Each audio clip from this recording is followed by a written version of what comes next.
আমার আজকের রেসিপি রুই মাছ দিয়ে পেস্তা আলু। প্রথমে একটা পাতিলে হলুদ ও লবণ দিয়ে কেটে ধুয়ে রাখা পেস্তা আলু দিয়ে দিলাম। ঢাকনা দিয়ে ঢেকে 5 মিনিটের মতো পেস্তা আলুটা ভাপ দিয়ে নিয়েছি। তারপর একটা ছাঁকনিতে পেস্তা আলুটা ছেঁকে নিলাম।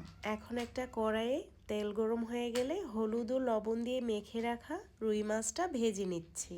মাছ ভাজা হয়ে গেছে। তারপর একটা পাতিলে তেল গরম হয়ে গেলে দিয়ে দিলাম পেঁয়াজ কুচিটা কিছুক্ষণ ভাজার পর দিয়ে দিলাম আদা ও রসুন বাটা, আরও দিয়ে দিলাম স্বাদ মতো লবণ। মশলার কাঁচা গন্ধটা চলে যাওয়া পর্যন্ত ভেজে নিয়েছি। তারপর দিয়ে দিচ্ছি হলুদ, ধনিয়া, মরিচ ও ভাজা জিরা গুঁড়া। এখন পরিমাণ মতো পানি দিয়ে মশলাটা কষিয়ে নিয়েছি। তারপর দিয়ে দিচ্ছি ভাপ দিয়ে রাখা পেস্তা আলু ও একটা বড় সাইজের টমেটো কুচি। সবকিছু একসাথে নেড়ে চেড়ে মশলার সাথে মিশিয়ে নিলাম। তারপর হাফ কাপ পরিমাণ পানি দিয়ে ঢাকনা দিয়ে ঢেকে পেস্তা আলুটা 5 মিনিটের মতো কষিয়ে নিয়েছি। আবারও সবকিছু উল্টে পাল্টে নেড়ে নিলাম।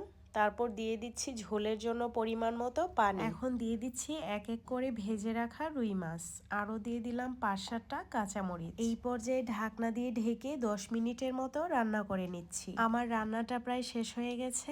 এখন আলতোভাবে সবকিছু আরও একবার নেড়ে নিচ্ছি। সব শেষে দিয়ে দিচ্ছি ধনিয়া পাতা কুচি। ভিডিওটি যদি আপনাদের ভালো লেগে থাকে লাইক এবং কমেন্ট করতে ভুলবেন না। Thanks for watching.